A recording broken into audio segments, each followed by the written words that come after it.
Hello and welcome to the Final Fantasy XIV Shadowbringers Tank Preview. My name's Yane, and today I'll be going over the changes to the Paladin, Dark Knight, and Warrior classes, as well as the brand new Gunbreaker class. As with all of our guides, all footage and skill information you are about to see is from a 9 final build and is subject to change. A few major changes affect all tank classes. Perhaps the largest is the removal of DPS stances from all tanks. Gone are the days of stance dancing boss fights, or simply sitting in your DPS stance for the entire fight. On the other side of all this, tank stances have gone through some major adjustments as well. The damage dealt penalty is removed from all stances, as well as any bonus HP or damage reduction tied to that stance. What this leaves us with is a tank stance which boosts only enmity generation. Along with the stance changes come some major changes to the tank rotational kit as well. Enmity generating combos have been removed from the game, allowing you to keep the same rotation in whatever tanking role you are currently fulfilling. To complement this tank stance change, the bonuses have been moved to a new tank mastery trait, which will reduce damage received by 20%, as well as provide a bonus health scaling off your vitality and bonus damage scaling off of your strength. Combine this with the change of removing main stat melding from accessories, and damage dealing as a tank will be cheaper and easier than ever. Before jumping into individual job changes, first let's take a look at some changes to role actions. The overall changes to tank role actions have been fairly minor. There's been the removal of 4 skills, as well as the addition of 1 new skill, bringing tanks to a total of 7 role actions. The tank role actions of Ultimatum, Convalescence, Anticipation, and Awareness have been removed from the game. In their place is a new, but yet familiar skill. The role action Arm's Length has been added, preventing knockbacks with a 6-second duration with a 120-second cooldown. This skill also comes with the additional effect of applying a 20% slow when the barrier is broken by an opponent. This also means that the Paladin skill Tempered Will is no longer present in their kit, now having to share it with their fellow tanks instead. With role actions now out of the way, we can dive into the tank classes, starting alphabetically with the Dark Knight. The general gameplay of Dark Knight has seen some fairly large overhauls. Most notably of all, the skill Dark Arts has been removed from the Dark Knight kit. One of the primary complaints about the Dark Knight class has been the spammy nature of using Dark Arts, but those days are now in the past. Alongside Dark Arts, the skills Spinning Slash, Power Slash, Blood Price, Dark Passenger, and Soul Survivor have been removed from the game. Some new early game skills have also found their way into the Dark Knight kit. Among these is Flood of Darkness, the functional replacement for Dark Passenger. Learned at level 30 for 3000 MP with no cooldown, the Dark Knight will deal 250 potency to all enemies in a line in front of them, and grant them Darkside for 30 seconds. The brand new Darkside keeps much of its same functionality, increasing your damage dealt up to a maximum of 60 seconds. Under a similar guise, Edge of Darkness, earned at level 40, will deal single target 350 potency of damage and grant 30 seconds of Darkside for 3000 MP. Unleash has also had its mana cost removed, and is a spammable 150 potency AoE straight at level 6. The ability Blood Weapon has also undergone some minor changes. Previously, restoring 3 blood gauge each attack for 15 seconds on a 45-second cooldown, Blood Weapon now instantly gives you 10 blood gauge, as well as giving more blood gauge from attacks for 10 seconds on a 60-second cooldown. Dark Mind has also seen some minor nerfs. Previously preventing 30% of magic damage, the ability will now only prevent 20. The level 52 to 60 Dark Knight kit will remain relatively unchanged. One of those minor changes is the new charge mechanic tied to certain skills. The Plunge ability will now be able to store up to 2 charges for use at any time, allowing you to dash twice before needing to wait for the cooldown. One further minor change comes from the ability Salted Earth, which has been slightly altered as it no longer gives any blood gauge, and has been doubled from a 45-second cooldown to a 90-second cooldown. This ability will keep the same duration of 21 seconds. Further, with the removal of Dark Arts Abyssal Drain, this will now always restore your HP at the cost of being on a 60-second cooldown. The level 62 to 70 skills have been primarily rearranged with some minor additions. Blood Spiller remains the same but has been moved from level 68 to 62, and Delirium has found a new home in its place at level 68 and has a new effect. Rather than extending the duration of Blood Weapon and Blood Price, which no longer exists, Delirium will now mimic Inner Release and allow you to cast both Quisitus and Bloodspiller with no blood gauge cost, and restore MP for each ability you land for a duration of 10 seconds. The level 70 skill, the Blackest Night, has also undergone some minor changes. Upon the barrier being completely absorbed, you are now granted a stack of Dark Arts, which is not the same as it was previously. The new Dark Arts will allow you to use Flood of Darkness or Edge of Darkness without consuming any MP. The first new ability Dark Knight obtains is at level 72. Stalwart Soul is a 160 potency AoE comboing off of Unleash, restoring MP and awarding 20 blood gauge. At level 74 come two direct upgrades to Edge of Darkness and Flood of Darkness, Edge of Shadow and Flood of Shadow. These abilities come with simple potency upgrades of an extra 100 for Flood of Shadow and an extra 150 for Edge of Shadow. At level 76, Dark Knight earns its first raid-wide buff from Dark Missionary. On a 90-second cooldown, Dark Knights can reduce the magic damage taken of allies nearby by 15% for 15 seconds, giving Dark Knight a much-needed utility boost, comparable to Paladin's Divine Veil and Warrior's Shake It Off abilities. The final new skill Dark Knights obtain is Living Shadow at level 80. Tap into your darkest self and summon a clone to fight alongside yourself for 24 seconds at the low cost of 50 blood gauge. On a 120-second cooldown, this companion will be ready to brave the battlefields with you often. Overall, the traits for Dark Knight have not seen much change. Enhanced Vitality is simply rolled into Tank Mastery, and Black Blood and Enhanced Black Blood remain basically the same, with the exception that they no longer work with Blood Price, as the skill no longer exists. Darkness Mastery and Enhanced Plunge simply update existing skills and provide no real extra functionality. After 4 years of the trio of tanks, we're finally breaking the mold and throwing our fourth tank into the mix. A love child of the existing 3 tanks, Gunbreaker is a jack of all trades.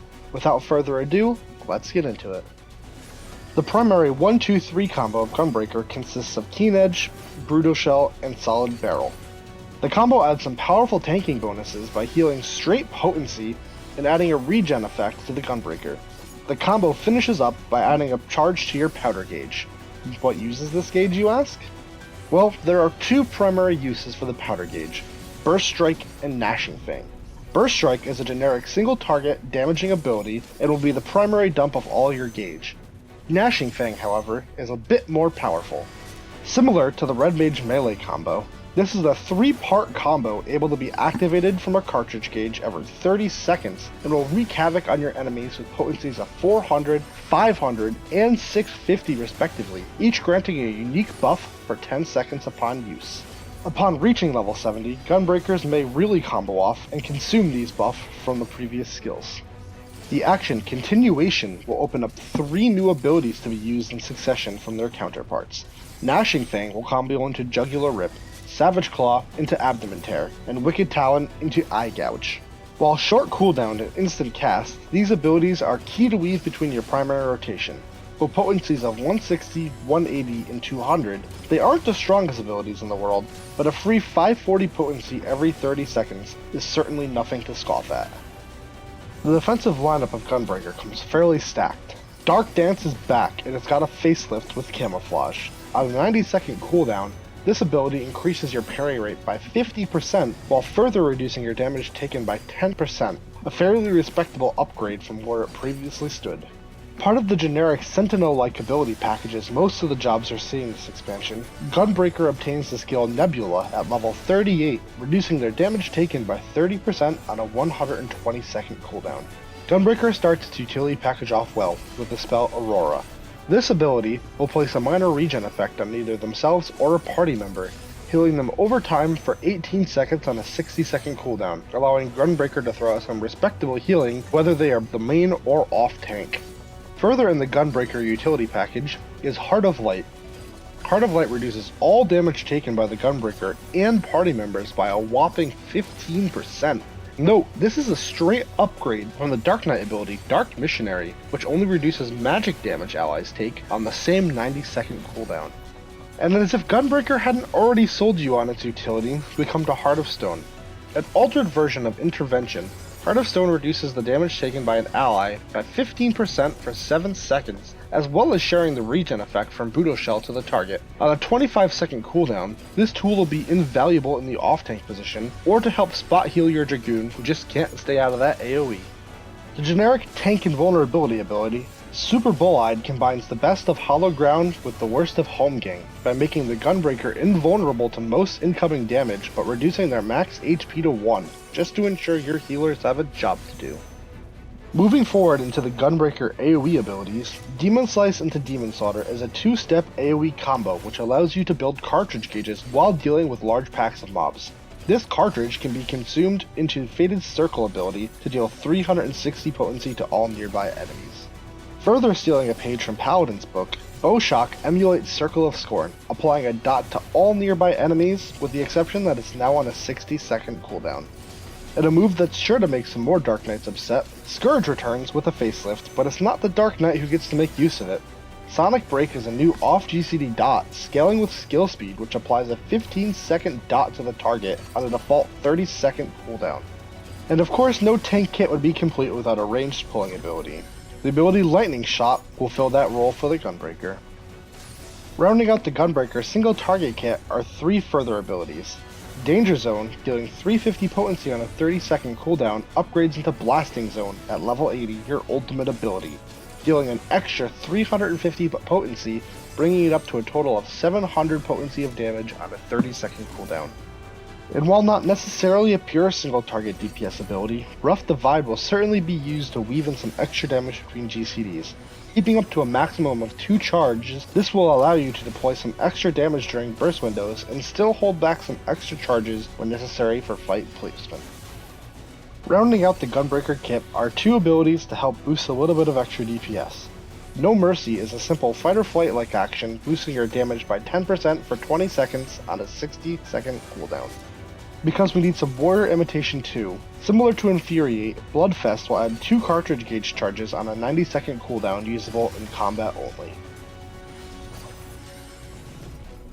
As the shield of the party, Paladins have seen some much needed quality of life additions, as well as a few minor tanking improvements which may help them slide back into more of a main tanking role. A bit of fat has been trimmed from the Paladin's kit. The abilities Savage Blade, Tempered Will, Flash, Shield Swipe, Bulwark, and Sword Oath have been removed from the game. Of course, as we saw in the role action section, Tempered Will is replaced by Arm's Length. The Paladin's defensive kit has seen some minor tweaks, but surprisingly has no new additions. Sheltron has been adjusted to replace Bulwark, blocking 100% of incoming attacks for 6 seconds, down from 10 seconds at the cost of 50 oath gauge. However, Sheltron will no longer restore MP for blocked attacks. Further making use of the oath gauge is Cover, which retains its cooldown and functionality, but now costs 50 oath gauge on top of that, which puts a damper into some current cover strategies, such as covering Garuda and Uru. Sentinel has also seen a minor tweak, losing 10% of its damage reduction, from 40% down to 30%, in a trade-off for being 60 seconds shorter of a cooldown. The Paladin DPS rotation has been cleaned up significantly. Seeing as the Savage Blade into Rage of Halone combo is functionally removed from the game, Paladins no longer have to worry about losing DPS uptime to throw Halones onto adds, as Halone now upgrades into Royal Authority at level 60. You may have also noticed Royal Authority comes with a new bonus effect of adding 3 Sword Oath stacks once you hit level 76. The old Sword Oath has been moved to a level 35 trait, Oath Mastery. These new stacks of Sword Oath can be consumed to use your level 76 ability, Atonement, which restores MP and provides a small change to your melee DPS rotation. A much needed boost has also come to the Paladin's AoE kit. The addition of Prominence comboing off Total Eclipse and restoring MP will allow Paladins to keep up an AoE rotation without much penalty, and Holy Circle gives the Paladin the perfect place to dump that MP. Holy Circle is a new Holy Spirit-like ability, dealing 250 potency to all nearby enemies surrounding the Paladin. For a cost of 2000 MP, you can cast 5 per Requiescat, similar to the current Holy Spirit casting rotation. And speaking of Requiescat, this ability will see a much needed quality of life boost. Gone will be the days of slide casting. As obtained at level 78, Requiescat will now reduce the cast time for all of your spells while under effect to 0. And one minor addition to help keep up your casting rotation, Spirits Within will now also restore MP beginning at level 58, helping to fulfill some of those MP restoration gaps lost by Sheltron. It's been a long time coming, but after 3 expansions, Paladins will finally be able to charge into battle. Holding a maximum of 2 charges, Intervene will cycle every 30 seconds. Taking a page from the Red Mage book, Paladin will be able to cast their ultimate attack, Confiteor, similar to Ver Holy or Ver Flare, consuming their Requiescat upon use. This simply makes the casting rotation change from 5 Holy Spirits to 4 Holy Spirits and closing with a Confiteor. Finally, we come to the end of the alphabet and the Warrior class. Warriors will see some light changes to its tanking abilities, as well as obtain a plethora of new DPS abilities. Among the skills lost, Warrior will lose Skull Sunder, Butcher's Block, Unchained, Deliverance, and Defiance. With this change, Inner Beast is also essentially removed from the game, as the ability no longer reduces damage taken and upgrades to ffxiv at level 54. Along with this, Steel Cyclone is also functionally removed as it upgrades to Decimate at level 60. One of the larger changes Warrior will see is no longer having an innate 20% bonus to healing received, as they no longer have Defiance, and instead, they will share its tank mastery with the rest of the tank classes, reducing all damage taken by 20%. The basic rotation of Warrior remains completely unchanged with the exception of the removal of Slashing debuff from main.